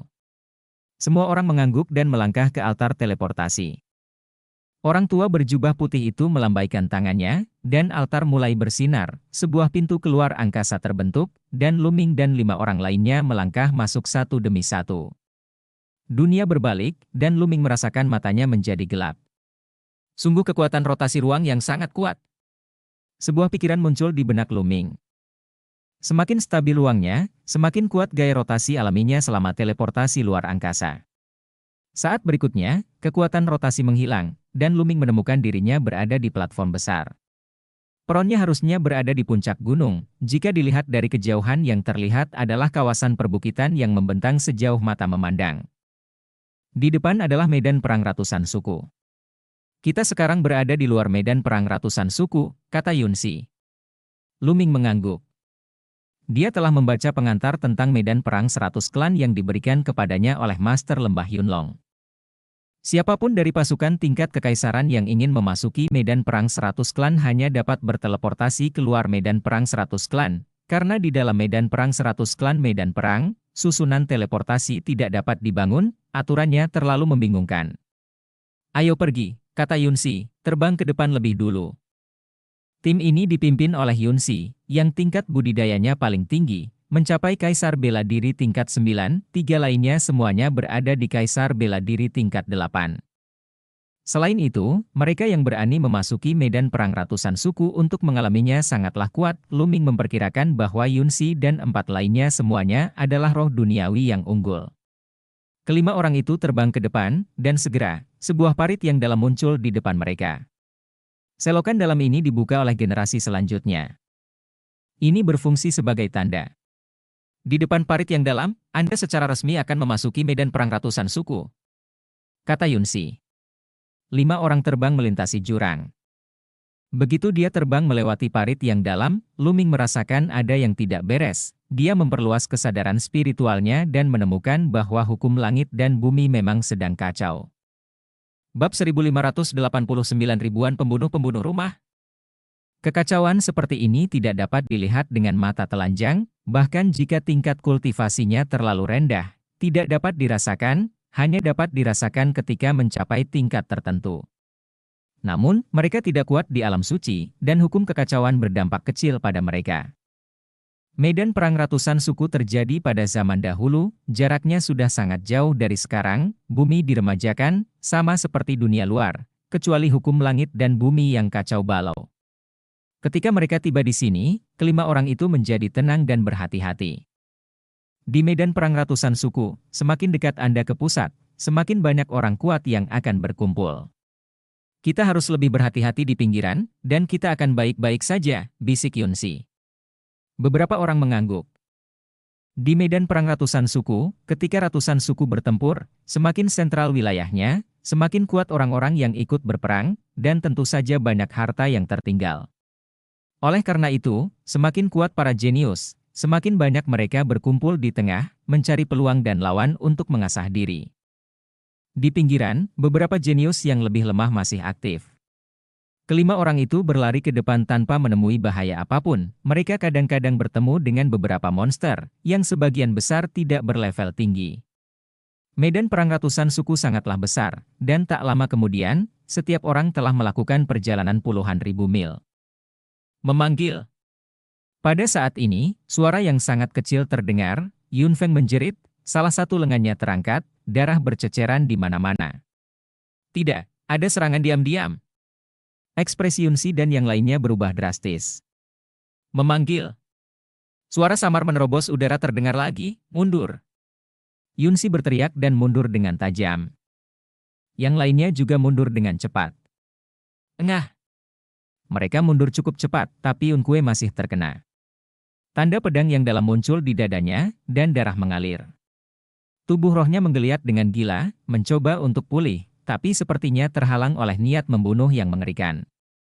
Itu menghancurkan miliknya tubuh roh, membuat lukanya sulit pulih untuk sementara waktu. Hal yang sama berlaku untuk Yunfeng. Salah satu lengannya terpotong dan dia ingin menumbuhkannya, tetapi ada niat membunuh yang mengerikan yang menghalangi pertumbuhan tubuh spiritualnya. Pendekar ribuan pembunuh berasal dari rumah 1000 pembunuh. Teriak Yun Kai dengan ekspresi ketakutan di wajahnya. Memanggil. Pada saat ini, terdengar suara samar lainnya, dan sepertinya ada cahaya pedang, menusuk ke arah Yun Kai. Aku hanya bisa merasakan sedikit gejolak, tapi aku tidak bisa melihat sosok orang yang bergerak, aku bahkan tidak bisa melihat cahaya pedang, sungguh sangat menakutkan. Tombak perak muncul di tangan Yunsi dan tersapu. Kapan? Tombak Yunsi sepertinya bertabrakan dengan pedang perang, menghalangi pedang itu dengan suara gemuruh. Yun Kai sangat ketakutan hingga pedang muncul di tangannya, memancarkan aura yang menakutkan. Jelas sekali, itu adalah prajurit suci. Di saat yang sama, Yun Kui dan Yun Feng mengorbankan senjata suci mereka. Para jenius dari pasukan setingkat kaisar secara alami tidak kekurangan senjata suci. Itu adalah teknik siluman dan pedang tanpa bayangan dari rumah Qiansha. Mari kita berkumpul bersama untuk mencegah dia menyelinap, teriak Yunsi. Kelima orang itu segera membentuk lingkaran mengelilingi kota dan melihat sekeliling dengan gugup. Kamu sangat tidak beruntung. Begitu kamu memasuki medan perang ratusan suku, kamu bertemu dengan para pembunuh rumah Qiansha. Yun Kue berteriak dengan marah. Sekarang, dia akhirnya menyingkirkan aura pembunuh yang mengerikan, dan luka di dadanya dimulai. Untuk memulihkan. Adapun Yun Feng, lengannya juga mulai tumbuh. Luming, jaga arahmu. Jika kamu tidak bisa menjaganya, cepat keluar, agar tidak melukai kami, kata Yun Kai dingin. Memanggil. Pada saat ini, suara kecil terdengar lagi, dan kali ini, Siang Yunsi dibunuh. Pupil Yunsi menyusut dengan cepat, dan tombaknya tersapu, tetapi ketika disapu, ternyata sapuan itu kosong, dan tersapu ke udara, lalu dengan desisan, cahaya pedang menusuk Yun Kai. Keluar dari sini! Yun Kai meraung dan menebas dengan pedang di tangannya, kekuatannya sangat menakutkan. Budidaya Yun Kai berada di puncak tingkat ke-8 Kaisar Bela Diri. Dia jelas merupakan roh bumi yang unggul. Dia dapat mengendalikan senjata suci dan menggunakan kekuatan penuhnya untuk menyerang dengan pedang, yang dapat dengan mudah membunuh keberadaan Kaisar Bela Diri. Tingkat ke-9. Namun pedang itu masih ada di udara, dan energi pedang itu jatuh ke tanah, meninggalkan bekas pedang yang panjangnya beberapa mil, kedalaman puluhan meter, dan langsung membelah sebuah bukit. Memanggil! Memanggil! Memanggil! Suara menerobos langit terus berdering, dan cahaya pedang yang menakutkan terus memancar keluar, tidak menusuk ke arah Yunsi. Suatu saat itu adalah Yun Kai, di saat lain adalah Luming. Tapi suara itu pedang hanya terdengar, tetapi tidak terlihat, yang berbuat, dan pedang yang membunuh. Terlebih lagi, cahaya pedang itu sangat cepat, kuat, kejam dan akurat. Mereka benar-benar pasif, dan setelah beberapa saat, luka pedang lain muncul di tubuh Yun Feng. Teknik pembunuhan yang mengerikan. Alis Luming juga sedikit berkerut. Teknik sembunyi-sembunyi lawan begitu kuat sehingga mereka menyembunyikan sosoknya sepenuhnya dan bahkan tidak bisa merasakan nafas, mereka sepenuhnya pasif dan hanya bisa ditusuk terus-menerus tanpa bisa melawan. Kultivasi lawan harus berada di tingkat ke-8 Kaisar Bela Diri, kata Yunsi. Apa yang harus kita lakukan? Jika ini terus berlanjut, tidak ada solusi. Kita terlalu pasif, kata Yun Kai. Ayo pergi ke sana. Ada ngarai di sana. Selama kita memasuki ngarai, itu akan bermanfaat bagi kita, teriak Yunsi. Pergerakan lawan terlalu cepat, medan di sini terbuka dan lawan bisa bergerak leluasa. Serangan baliknya tidak bisa mengenai lawan. Jika memasuki ngarai, aktivitas lawan bisa sangat dibatasi. Ledakan. Di tangan Yunsi, tombak itu melonjak dan berubah menjadi cahaya tombak sepanjang 1000 meter, menyapu segala arah dengan kekuatan menyapu ribuan tentara. Namun sayang masih belum mengenai lawan. Ayo pergi. Pada saat ini, Yunsi berteriak dan terbang menuju ngarai di depan. Luming dan 4 orang lainnya juga mengikuti Yunsi dan berlari ke arah itu. Tapi sebelum mereka setengah berlari, cahaya pedang yang menakutkan menusuk kepala Yunsi dari depan. Pupil Yunsi menyusut, dan dia tiba-tiba berhenti. Dia mengayunkan tombaknya ke atas dan memblokir pedang lawan dengan dentang. Tapi di saat yang sama, ada juga cahaya pedang dari belakang, membunuh Yun Feng. Yun Feng meraung marah, dan mengayunkan pedangnya ke belakang, dengan dentang, dia juga memblokir pedangnya. Tapi wajah mereka malah lebih jelek lagi. Ada dua pembunuh dari Qian Shamenshan, teriak Yun Kai, wajahnya pucat. Sudah sangat sulit untuk menangani satu pembunuh, tetapi sekarang, 2 pembunuh muncul sekaligus. Wow! Pada saat ini, di belakang Luming, sayap bulu hitam terbentang, dan kemudian dengan satu pukulan, Luming membubung ke langit, terpisah dari tim Yunsi dan yang lainnya, dan terbang menuju kejauhan. Sialan, bajingan ini rakus hidup dan takut mati, dan ingin kabur sendirian, raung Yun Kai. Luming berwajah dingin dan tidak berkata apa-apa. Dia mengepakkan sayap hitamnya dengan kecepatan tinggi dan terbang ke depan dengan kecepatan tinggi. Dalam sekejap mata, dia menghilang dari pandangan Yunsi, Yun Kai dan lainnya. Seseorang yang rakus hidup dan takut mati seharusnya tidak membawanya jika dia mengetahui hal ini, kata Yun Kai. Yun Feng dan Yun Kue juga terlihat sedikit jelek. Ada satu pembunuh yang berkurang. Salah satu dari mereka dibujuk oleh Luming. Pada saat ini, Yunsi berbicara. Memang benar, pembunuh di belakang sepertinya telah menghilang, dan hanya pembunuh di depan yang masih membunuh mereka. Bab 1590 bunuh dengan satu tembakan. Haha, orang itu sangat pintar sehingga dia tertipu oleh kepintarannya. Dia benar-benar meminta kematiannya sendiri. Yun Kai tertawa sinis. Di sisi lain, Luming tiba-tiba berhenti setelah terbang dalam jarak tertentu, lalu berbalik dan melihat ke belakang dengan mata dingin. Berdengung. Dari belakang, terjadi sedikit fluktuasi, dan sesosok tubuh terbungkus jubah hitam muncul, memegang pedang di tangannya, pedang transparan, setipis sayap jangkrik. Sebagai seorang pembunuh, apakah kamu berani muncul? Luming berkata, suaranya tenang. Untuk menghadapi orang sepertimu yang hanya berada di Kaisar Bela Diri tingkat 6, tidak perlu menyembunyikan sosokmu. Pembunuh berjubah hitam itu mengeluarkan suara dingin. Oh benarkah? Jangan menyesalinya. Senyuman muncul di sudut mulut Luming. Bunuh kamu dengan satu pedang. Sebuah suara dingin terdengar. Kemudian, lawan bergerak, dalam sekejap, dia melintasi kehampaan ratusan meter dan muncul di depan Luming, pedang panjang setipis sayap jangkrik menusuk ke arah Luming. Prajurit suci. Pedang panjang setipis sayap jangkrik itu ternyata adalah senjata suci. Cahaya pedang yang menakutkan, sangat cepat, menembus tenggorokan Luming. Ledakan. Raungan naga terdengar di dalam tubuh Luming. Tanpa disadari, sarung tangan Liu Yuan sudah ada di tangannya. Energi sejatinya mengalir ke dalam sarung tangan Liu Yuan dengan gila-gilaan, membuat sarung tangan Liu Yuan seberat gunung. Luming meninju, udaranya terkompresi sepenuhnya, dan dia menyerang ke arah lawan dengan energi yang menakutkan. Berdengung. Pedang panjang lawan bergetar, dan benar-benar menembus tinju Luming dan menusuk tinju Luming. Dengan suara ding, kekuatan mengerikan meledak dari tinju Luming, bergegas menuju lawan seperti kekuatan yang luar biasa.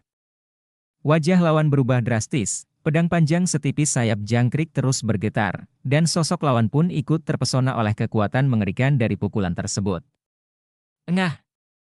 Darah muncrat dari mulut pihak lain, membasahi kain hitam di sekitar mulutnya, dan satu-satunya mata yang terbuka menunjukkan keterkejutan. Bagaimana kamu memiliki kekuatan yang begitu kuat, kata pihak lain, sedikit sulit dipercaya. Tingkat kultivasinya berada di tingkat ke-8 tengah Kaisar Bela Diri, yang hampir 2 tingkat lebih tinggi dari Luming. Dia juga roh bumi yang unggul. Dalam pertarungan langsung, dia sebenarnya terluka oleh pukulan Luming. Dengan kekuatan kecil ini, kamu ingin membunuhku? Luming berkata dengan acuh tak acuh. HMPH, jadi bagaimana jika kamu kuat? Yang aku kuasai bukanlah kekuatan, tapi seni membunuh. Hari ini, kamu masih harus mati. Pembunuh berjubah hitam itu berkata dengan suara dingin, lalu dengan gerakan dari tubuhnya, sosoknya benar-benar menghilang. Tampaknya telah menghilang begitu saja. Mata Luming sedikit menyipit dan dia melihat sekeliling. Memanggil. Tiba-tiba, seberkas cahaya pedang menusuk Luming dari belakang. Ledakan. Tubuh Luming terpelintir, lalu dia meninju ke belakang. Namun pukulan tersebut meleset dari udara dan menghantam udara. Sebuah pukulan melayang keluar dan membuat kawah besar di puncak gunung di kejauhan. Memanggil. Segera, di sisi kiri Luming, cahaya pedang keluar lagi, membunuh Luming dengan kecepatan luar biasa dan mustahil untuk dilawan. Luming meninju lagi, tapi sayangnya, ketika dia meninju, cahaya pedang menghilang lagi, dan Luming terlempar ke udara lagi. Memanggil. Memanggil. Kemudian, lampu pedang yang menakutkan terus berbunyi, dan pada saat yang sama, 7 atau 8 lampu pedang menusuk Luming dari segala arah. Keluar! Tombak naga hitam muncul di tangannya, dan Luming tersapu. Tombaknya menyapu ke segala arah, dan semua suara pedang menghilang, namun tetap tidak mengenai lawan. Pada saat kritis, lawan menggunakan skill gerakan yang menakutkan untuk menghindari serangan Luming. Lihat berapa banyak gerakan yang bisa kamu hindari dariku? Saat kamu kehilangan kesadaran, kamu akan mati. Sebuah suara dingin terdengar di udara, tapi itu tidak datang dari satu arah, tapi terus berubah, sepertinya setiap saat. Mengucapkan sepatah kata pun akan menyebabkan arah berubah, sehingga mustahil bagi Luming untuk mengetahui keberadaan orang lain. Teknik membunuh lawan memang sangat mengerikan, orang yang diincarnya harus selalu menjaga konsentrasi tinggi, karena jika tidak hati-hati, lawan akan memanfaatkan kesempatan tersebut dan membunuhnya dengan satu pukulan. Mempertahankan tingkat konsentrasi yang tinggi akan menyebabkan kekurangan energi seiring berjalannya waktu, dan dalam hal ini, akan menjadi jalan buntu. Itu sebabnya Yunxi, Yun Kai dan yang lainnya terlihat sangat jelek setelah mengetahui bahwa mereka adalah pembunuh rumah Qiansha. Pembunuh rumah Qiansha identik dengan mimpi buruk, begitu dia menjadi sasaran, dia akan lolos dari kematian. Luming memegang tombak dan berdiri diam di kehampaan, kesadaran spiritualnya memancar, dan kemudian senyuman yang tak dapat dijelaskan muncul di sudut mulut Luming. Tiba-tiba, Luming pindah. Tombak naga hitam tiba-tiba ditusukkan ke belakang, dan pria serta tombak itu bergabung menjadi satu, seperti kilat hitam. Tembakan ini sepertinya ditusuk ke udara. Tapi saat berikutnya, teriakan keluar, pembunuh berjubah hitam itu menampakkan sosoknya, dan tombak Luming dimasukkan ke dalam dantian lawan, menusuk lawan. Pembunuh berjubah hitam, pupil matanya melebar tak percaya. Merau, bagaimana mungkin? Bagaimana Anda bisa menemukan saya? Maaf, kekuatan jiwaku berkali-kali lebih kuat daripada prajurit dengan level yang sama. Bentuk tubuhmu bisa disembunyikan dan nafas bisa ditahan, tapi gejolak jiwamu sulit disembunyikan. Luming berkata sambil tersenyum tipis. Itu dia. Haha, tapi jika kamu membunuhku, kamu juga akan mati. Pembunuh berjubah hitam itu tiba-tiba tertawa terbahak-bahak, kehilangan nafas karena tawa itu. Tembakan tadi telah menghancurkan semangat lawan. Luming mengeluarkan tombaknya, mengulurkan tangan dan meraih cincin penyimpanan orang lain di tangannya. Pembunuh berjubah hitam itu terlalu percaya diri dengan keterampilan penyembunyiannya, jadi ketika Luming menyerang, lawannya sama sekali tidak siap dan dengan mudah dibunuh oleh Luming dengan satu tembakan. Jika lawan berjaga-jaga, tidak akan mudah bagi Luming untuk membunuhnya, lawannya juga merupakan talenta terbaik dan gerakannya sangat aneh. Wow! Luming mengepakkan sayap hitamnya dan terbang menuju Yunxi dan yang lainnya.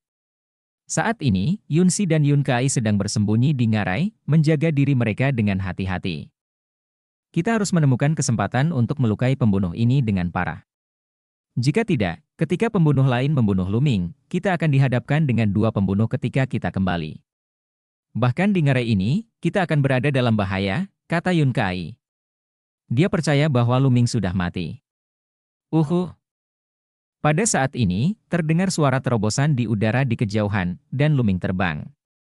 Mata Yun Kai tiba-tiba melebar dengan ekspresi tidak percaya, dan dia berteriak, itu Luming. Dia tidak mati. Dia dikejar oleh pembunuh rumah 1000 pembunuh, tapi dia tidak mati. Dengan budidaya Luming, menghadapi seorang pembunuh Qiansha Fu yang menakutkan, dia seharusnya sudah mati. Maaf mengecewakanmu. Luming berdiri tinggi di langit, menatap Yun Kai. Ini hanya keberuntungan. Yun Kai mendengus dingin. Fiuh. Pada saat ini, Luming tiba-tiba menukik ke bawah dan bergegas ke ngarai. Tetapi ketika dia hendak mendekati ngarai, Luming tiba-tiba berbalik dan mengarahkan tombaknya ke dalam kehampaan. Di mana tombak itu menusuk, udara menderu dengan mengerikan, dan ruang beriak, di depan tombak itu, sosok seorang pria berbaju hitam terungkap. Dan alur cerita pun berakhir sampai jumpa di Everlasting Dragon Emperor berikutnya di dunia novel.